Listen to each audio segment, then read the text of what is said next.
देखिए, संसद रत्न अवार्ड 2023 किसने जीता है? तो संसद रत्न अवार्ड 2023 जीता है विशंबर प्रसाद निषाद। विशंभर प्रसाद निषाद ये समाजवादी के राज्यसभा के सांसद हैं। देखिए, यूपी के संत कबीर नगर, कुशीनगर, चंदौली, भदोही में गोंड जनजाति को अनुसूचित जनजाति का दर्जा दिया गया है। देखिए, यूपी भारत का पहला राज्य है जिसने टाउनशिप योजना लागू की है। देखिए, भारत का नहीं विश्व का सबसे लंबा प्लेटफार्म कौन सा है? तो भारत का नहीं विश्व का सबसे लंबा प्लेटफार्म कर्नाटक राज्य का हुबली रेलवे प्लेटफार्म है। सिपरी रिपोर्ट 2023 के अनुसार भारत दुनिया का सबसे बड़ा हथियार आयातक देश है। मतलब हथियार मंगाने वाला है ना, मंगाने वाला सबसे बड़ा देश कौन सा है? तो भारत सबसे ज़्यादा मंगाता है। और भेजता कौन है? रूस। मतलब सबसे बड़ा निर्याता पूछे तो रूस। देखिए, भारत सबसे बड़ा मतलब मंगाता है हथियार को, बंदूक। लेकिन दूसरा कौन सा मंगाता है ये बताओ। अगर कोई दूसरा पूछे तो सऊदी अरब, कतर, चीन। भारत, सऊदी अरब, कतर, चीन, है ना। आगे बात कर लेते हैं। मैकमोहन रेखा को अंतर्राष्ट्रीय संज्ञा किसने दी है? अमेरिका ने दी है। अभ्यास कोंकण ब्रिटेन भारत की द्विपक्षीय में सैन्य अभ्यास है। मतलब अभ्यास कोंकण जो है ब्रिटेन और भारत की द्विपक्षीय सैन्य अभ्यास है।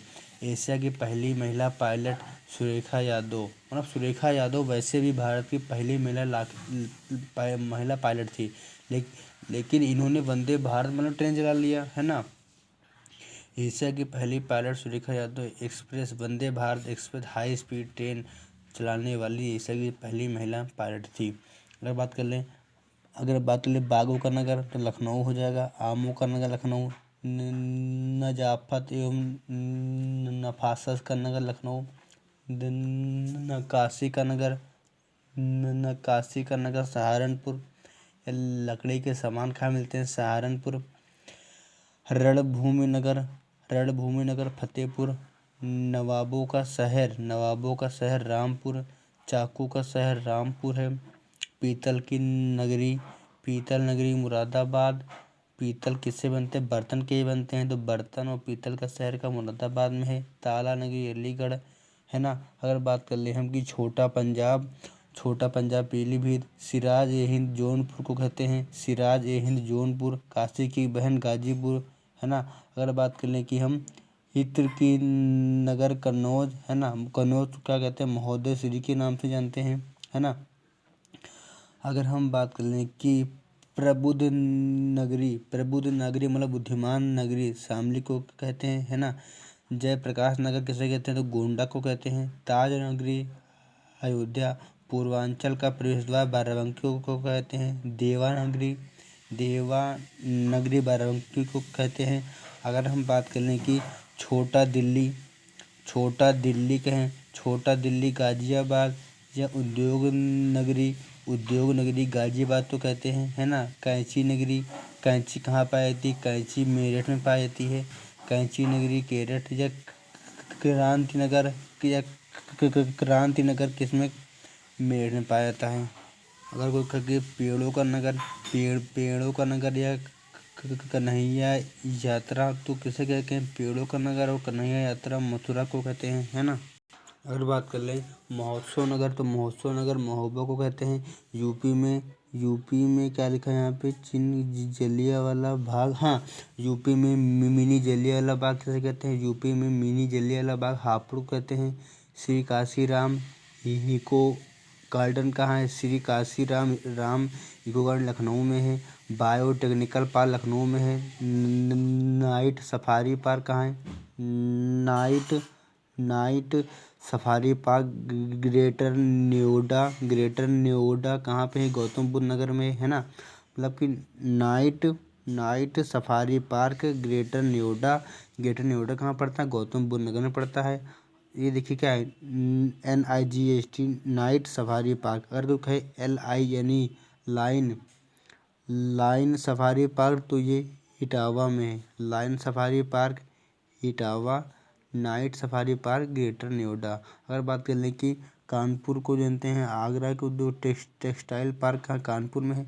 सूचना प्रौद्योगिकी पार्क कहाँ है, सूचना प्रौद्योगिकी पार्क ITC कैसे है तो ग्रेटर नोएडा में है ना, नोएडा में है। सूचना प्रौद्योगिकी पार्क नोएडा में है। अगर बात करें यूपी की पहली मुख्यमंत्री सुचित्रा कृपलानी थी। स्वतंत्र भारत की विधान परिषद के सभापति कौन से थे, स्वतंत्र भारत की विधान परिषद के सभापति चंद्रभाल थे। और विधानसभा के प्रथम अध्यक्ष कौन से थे, पुरुषोत्तम दास टंडन थे। चाइना मंदिर यूपी के श्रावस्ती में है ना। शेख सलीम चिश्ती के मकबरा कहाँ, फतेहपुर सीकरी में है। सैयद शाह अब्दुल रज्जाक के दरबार कहाँ है, बांसा में है। अगर बात कर लें कि संविधान संशोधन 73 के द्वारा महिलाओं को वोट देने का अधिकार है। आर्टिकल 13 में क्या है, आर्टिकल 13 में भैया न्यायिक पुनरावलोकन है। 12 में क्या है, राज्य की परिभाषा है। और सुप्रीम कोर्ट के सदस्यों में कम ज़्यादा कौन कर सकता है, संसद कर सकता है ना। अगर बात कर ले विश्व हाथी दिवस 12 अगस्त को मनाया जाता है। अगर बात कर ले मतदान की आयु भैया 21 से 18 कर दी गई थी 61वें संविधान 1989 के द्वारा। अगर बात कर ले हम कि अंतरिक्ष में जाने वाला पहला भारतीय कौन सा था, तो राकेश शर्मा थे। अगर बात कर ले सूर्य किरण युद्ध अभ्यास किसके बीच में हुआ, तो सूर्य किरण युद्ध अभ्यास भारत और नेपाल के बीच में हुआ है। अगर बात करें पर्यूषण किसके धर्म लोग मानते हैं, जैन धर्म के लोग मानते हैं। अंतर्राष्ट्रीय न्यायालय में भारत के प्रथम न्यायाधीश कौन से थे, अंतर्राष्ट्रीय न्यायालय में भारत के प्रथम न्यायाधीश वेनेगल रामा राव थे, वेनेगल रामा राव थे। अगर हम बात करें कि सर्वेंट्स ऑफ इंडिया सोसाइटी या भारत सेवक समाज है ना, सर्वेंट्स ऑफ इंडिया सोसाइटी या भारत सेवक समाज की स्थापना 1905 में गोपाल कृष्ण गोखले ने की थी। और एशियाटिक सोसाइटी या बंगाल की स्थापना 1784 विलियम जोन्स ने की थी। भारत की अगर बात करें सबसे लंबी नदी कौन सी, तो भारत की सबसे लंबी नदी गंगा है ना। और गंगा की सबसे लंबी सहायक नदी कौन सी, तो यमुना है ना। अगर बात कर ले तमाशा महाराष्ट्र के लोक नृत्य है, इसे विकसित करने का श्रेय वंशीधर भट्ट को दिया जाता है। तमाशा महाराष्ट्र का लोक नृत्य, इसे विकसित करने का श्रेय वंशीधर भट्ट को दिया जाता है। भानु हथैया ये ऑस्कर पुरस्कार जीतने वाले पहले क्या थे, पहले भारतीय थे। अगर बात कर ले कि केंद्रीय बजट 2023 से 24 है ना, केंद्रीय बजट 2023 से 24 में अमृतकाल में प्रस्तुत केंद्रीय बजट सप्तऋषि है। सप्तऋषि कहने का मतलब है सरकार की 7 प्राथमिकता हैं। इसमें पहली प्राथमिकता क्या है, कि पहली प्राथमिकता ये है इसकी 9 वर्षों से सरकार सबका साथ सबका विकास सबका प्रयास की अवधारणा के अनुसार कार्य कर रही है। इस बजट की पहली प्राथमिकता है समावेशी विकास पहली प्राथमिकता है ना। इसमें सरकार ने कृषि का जो कर्ज का दायरा है 20 लाख करोड़ रुपए कर्ज कर दिया है। और दूसरी प्राथमिकता क्या है, अंतिम छोर पर सरकार अपनी पहुंच निश्चित करने की दिशा में प्रयासरत है ना। तीसरी की बात करें क्या हम, तीसरी प्राथमिकता के अंतर्गत दीर्घकालिक इंफ्रास्ट्रक्चर परियोजनाओं से निवेश करना है ना। तीसरी प्राथमिकता क्या है सरकार के द्वारा, कि अगर ये 7 काम मतलब कुल 7 प्राथमिकता कहा तो 7 अगर काम हो जाएंगे तो वो अच्छा राष्ट्र बन जाएगा। इसलिए कहा कि तीसरी में क्या है उन्होंने बात की गई है कि दीर्घकालिक इंफ्रास्ट्रक्चर परियोजनाओं में निवेश करना। सरकार में इस दिशा में पूंजीगत व्यय में 33% की बढ़ोतरी, मतलब इंफ्रास्ट्रक्चर में 33% की बढ़ोतरी की है और 10 लाख रुपए का आवंटन किया है, जिससे रेलवे में अभी तक मतलब सर्वाधिक 2.4 लाख करोड़ रुपए का, मतलब अभी में रेलवे में के लिए अभी तक सर्वाधिक 2.40 लाख करोड़ रुपए का पूंजी का आवंटन किया है। अगर बात करें चौथी प्राथमिकता क्या है, तो चौथी प्राथमिकता में भारत से जुड़ी संभावनाओं की बात की गई है। इसके अंतर्गत सुशासन, परिवहन, नागरिक कल्याण, जवाबदेही, प्रशासन को लेकर प्रतिबंध है और जन विश्वास बढ़ाने की दिशा में कार्यरत है। अगर बात कर लें पांचवी प्राथमिकता के अंतर्गत क्या है कि सतत विकास के लिए हरित वृद्धि सुनिश्चित करने की प्राथमिकता की गई है। अगर छठी प्राथमिकता में क्या है, तो छठी प्राथमिकता के अंतर्गत युवाओं की क्षमताओं को नया आयाम देने के लिए पीएम कौशल योजना के तहत स्किल इंडिया डिजिटल प्लेटफॉर्म और अप्रेंटिसशिप जैसी स्कीम को लागू करना है। 7वीं पंच योजना के अंतर्गत मेन सबसे यही है कि 7वीं प्राथमिकता क्या थी कि वित्तीय के क्षेत्र में सशक्त मजबूत बनाने के लिए प्रयासरत है, जो कि भारत की आर्थिक मानक मजबूरी में सहायक होंगी। अगर हम बात करें कि सबसे ज़्यादा जो हमको टैक्स मिलता है वो कहाँ से मिलता है ना, तो सबसे ज़्यादा टैक्स हमको उधार एवं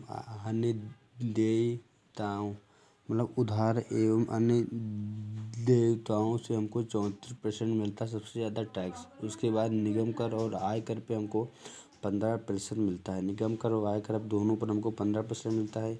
सीमा शुल्क पर हमको कितना मिलता है? सीमा शुल्क में हमको 4% मिलता है। केंद्रीय उत्पाद शुल्क पर 7% मिलता है। माल एवं सेवा कर पर 17% मिलता है। कर भिन्न राजस्व पर 6% मिलता है। ऋण भिन्न पूंजी प्राप्तियां पर 2% मिलता है। केंद्रीय योजना पर 9%, केंद्रीय क्षेत्रीय योजना 17%, ब्याज अदायगी पर 20% मिलता है। रक्षा क्षेत्र से हमको 8% टैक्स मिलता है। आर्थिक सहायता 7% मिलता है। वित्त आयोग एवं अन्य अंतरण ट्रांसफार्मर वित्त आयोग से हमको 9% मिलता है। करों एवं शुल्कों में राज्यों का हिस्सा कितना मिलता है ना, मतलब जो कर टैक्स वसूलती है जो कर टैक्स वसूलती है ना, वो कितना रुपया राज्यों को वापस कर देती है। कहने का मतलब है करों एवं शुल्कों में राज्यों का हिस्सा 18% हमको वापस कर देती है। पेंशन में कितना मिलता है? तो पेंशन में 4% मिलता है।